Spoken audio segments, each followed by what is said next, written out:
Vamos lá, então, falar sobre os transtornos de ansiedade.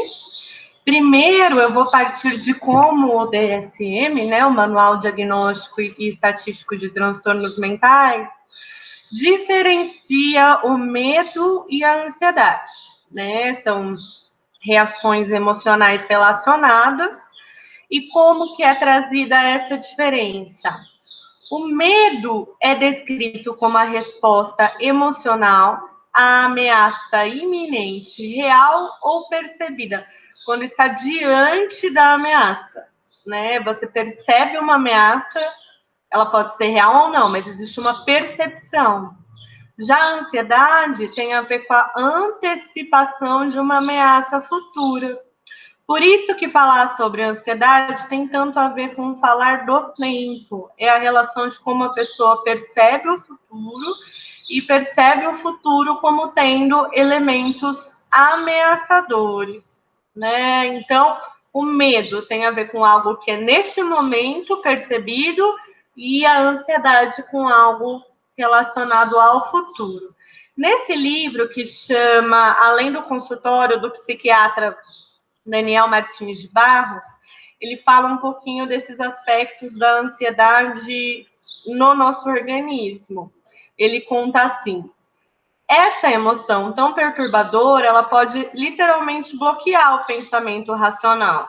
Então, a ansiedade, né, antecipando ameaças futuras, ela pode interferir na nossa percepção, no nosso registro do que está acontecendo, na nossa elaboração, organização racional.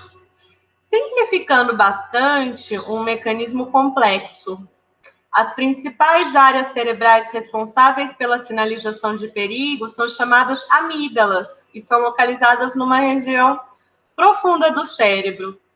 Quando estão ativas, alertam para uma ameaça potencial. Por vezes, muito antes mesmo, não muito, mas antes mesmo que tenhamos consciência disso, né? É o caso, por exemplo, de a gente ouvir um barulho, imaginar que pode ser um assalto, o nosso corpo reage depois que a gente percebe, está dirigindo, acontece algo muito rápido que tem o perigo de bater, o nosso corpo reage muito antes da gente perceber, ter consciência. Então, essas respostas, elas podem ser muito rápidas e elas envolvem todo o nosso organismo, né? No entanto, quando estão hiperativadas, como nas situações de ansiedade patológica, podemos chegar a experimentar um verdadeiro terror. Então, essa sensação que a gente tem quando imagina que pode estar acontecendo um assalto, essa sensação que a gente tem quando imagina que vai bater o carro, né?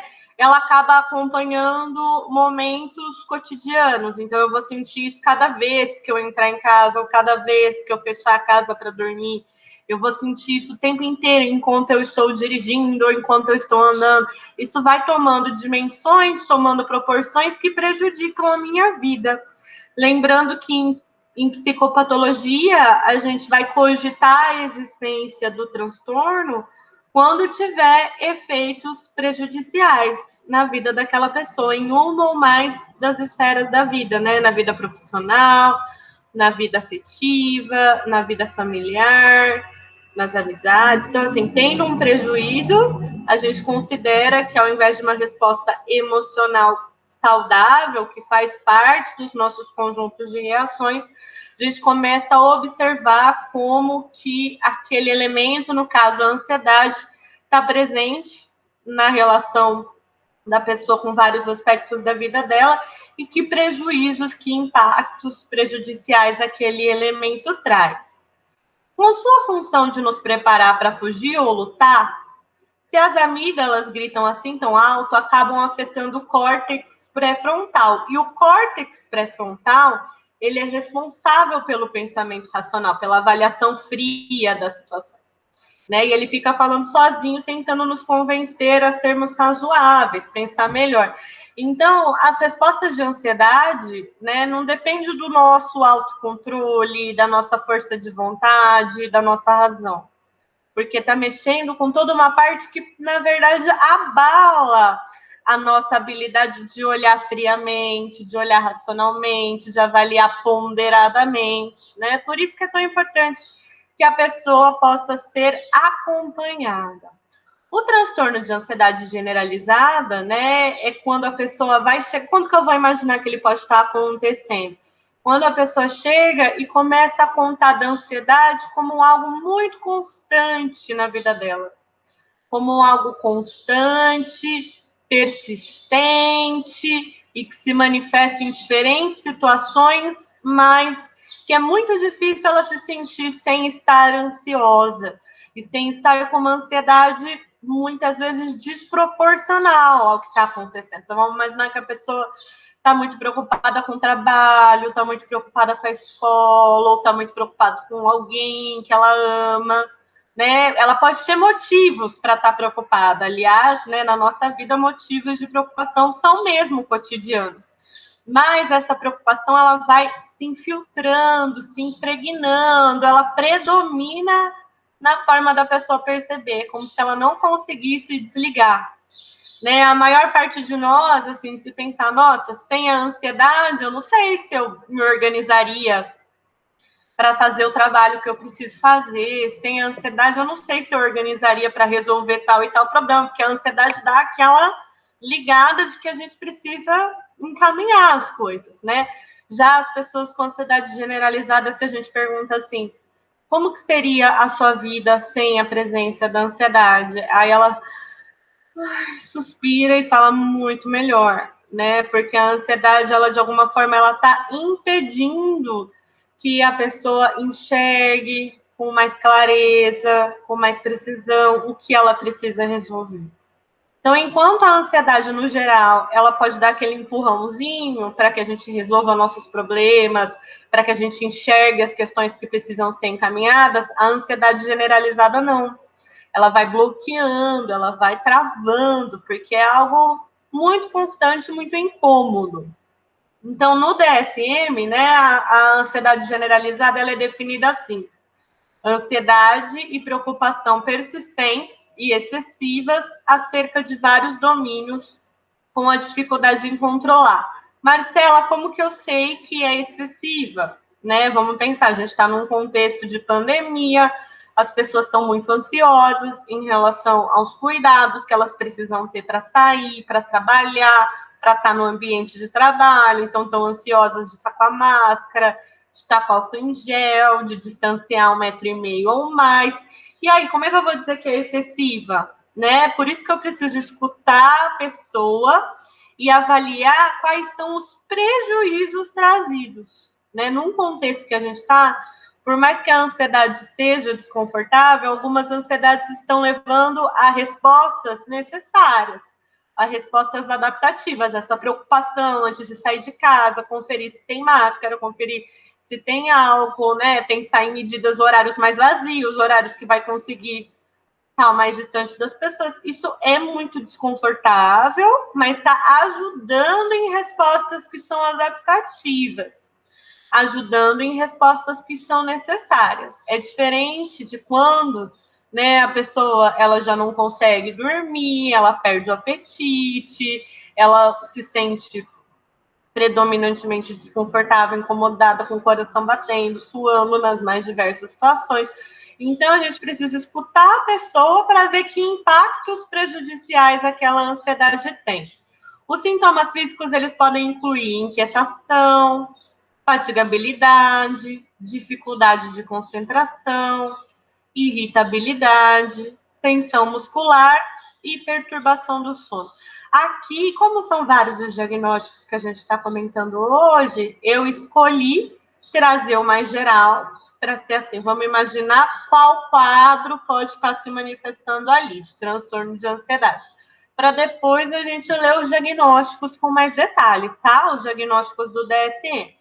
Então, aqui são as características gerais. No caso do transtorno e da ansiedade generalizada, a pessoa ela vai sentindo, né, essa irritabilidade, essa tensão, essa inquietação de uma forma contínua, né, como se fosse a forma dela de agir, de perceber, de se relacionar, está atravessada pela ansiedade. E não há né? Objetos específicos, lugares específicos, pessoas específicas. Pode ser que a preocupação com o trabalho seja mais comum, mas essa preocupação com o trabalho se manifesta nos mais diferentes momentos, nos mais diferentes contextos. Pode ser que a preocupação com a saúde da família é a mais comum, mas é uma preocupação persistente, contínua, em vários aspectos. É diferente das outras formas de ansiedade que podem ter focos. A mais comum que tem foco é o transtorno de ansiedade social. Sentir ansiedade social sem ser o transtorno, mas a experiência de ansiedade social, a reação de ansiedade social, faz parte, né? Aquele frio na barriga quando vai falar em público, a tremer quando está perto de alguém que a gente quer agradar, ou ficar com a bochecha corada quando vai se aproximar de pessoas novas, né? Isso são ansiedades sociais.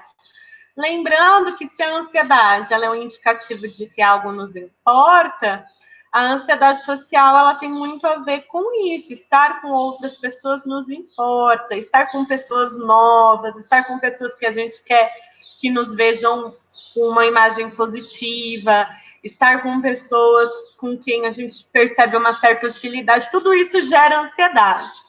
O transtorno de ansiedade social é quando essa ansiedade traz impactos prejudiciais significativos. E como que nós vamos perceber isso? Escutando as pessoas, né?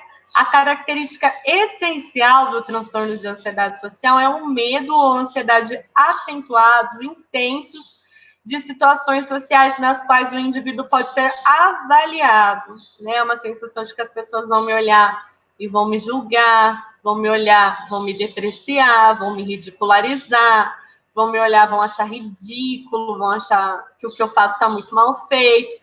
Avaliações, né? Poderia ser um transtorno de ansiedade em relação à avaliação das outras pessoas, né? Muitas pessoas elas ficam com medo, por exemplo, de falar em público ou de comer em público, porque vão perceber que quando eu seguro o garfo eu tremo, ou vão olhar para mim, vão reparar no que eu estou comendo, vão me ver comendo, vão pensar que eu sou tananã, e assim por diante, né? Quando expostas às situações, a pessoa tem medo de ser avaliada negativamente. Então, é comum que as pessoas se sintam, é claro, com medo de serem avaliadas negativamente.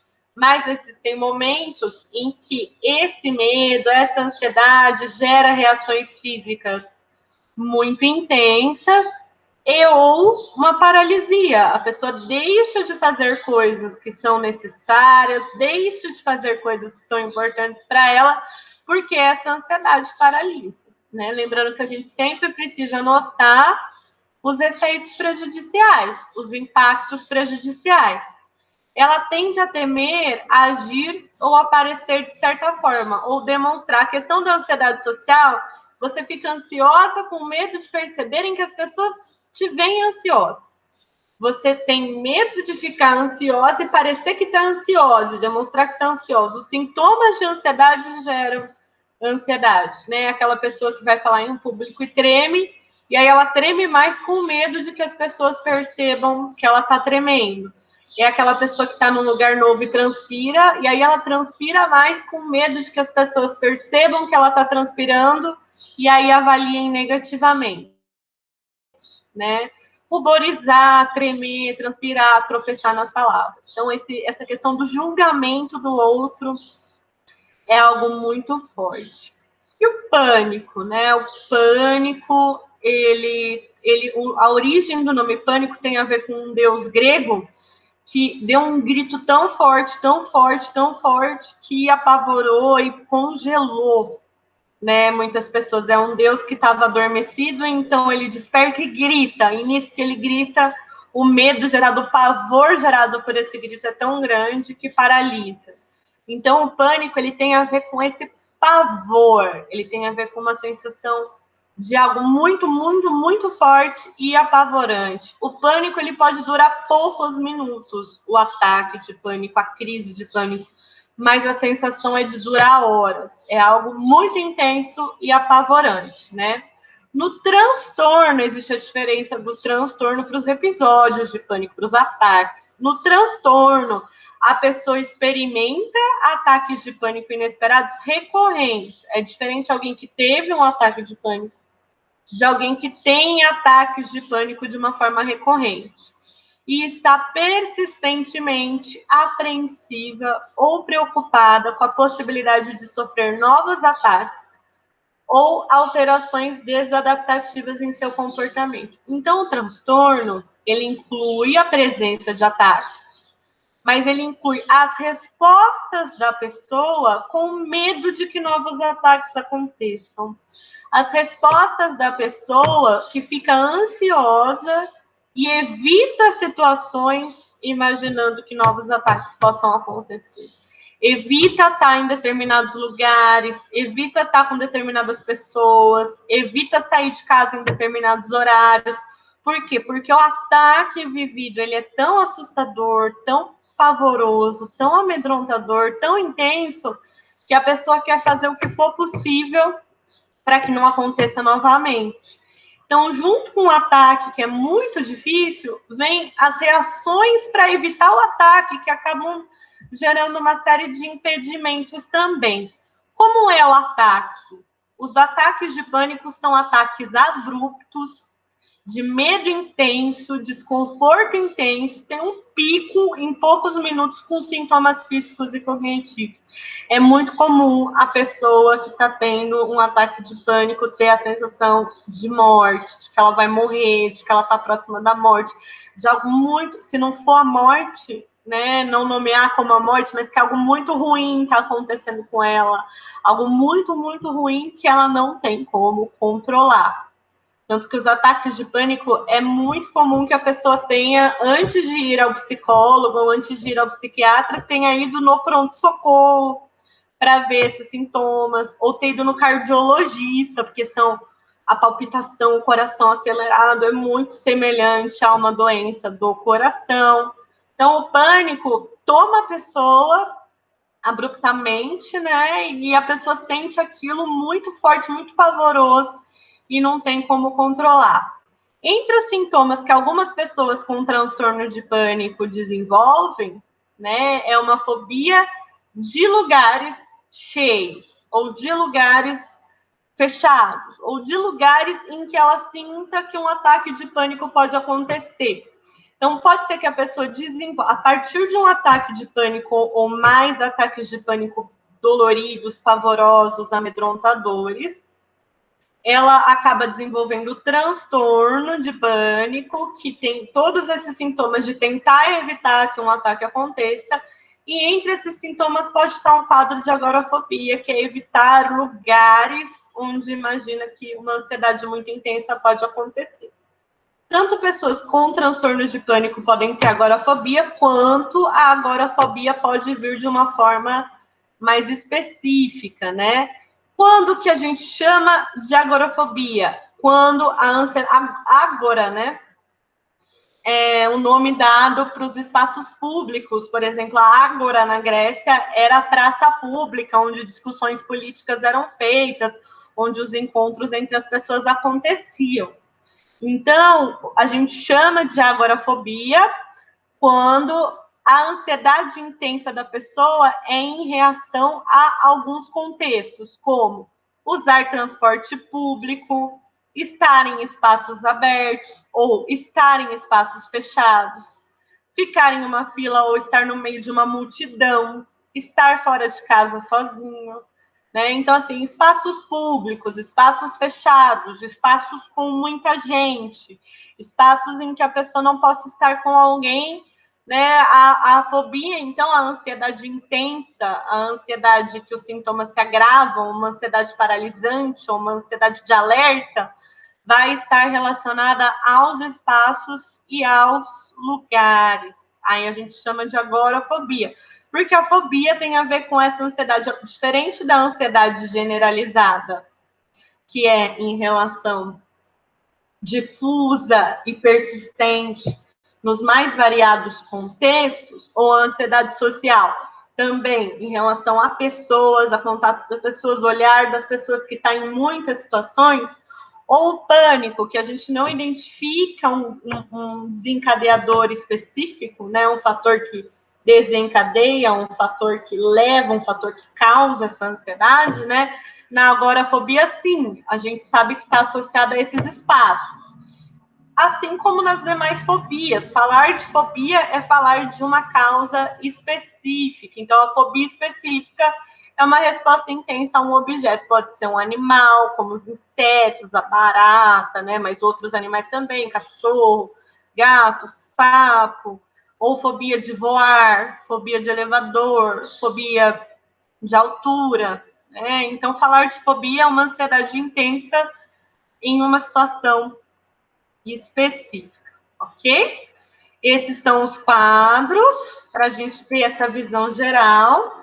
E aí, no próximo vídeo, nós vamos ler juntos e juntas os critérios diagnósticos. Né? Eu preferi primeiro contar dessa maneira. Então, quais foram os diagnósticos que nós vimos até aqui? O transtorno de ansiedade generalizada, o transtorno de ansiedade social, o pânico, tanto os ataques de pânico quanto o transtorno de pânico, a agorafobia e as fobias específicas. Ok?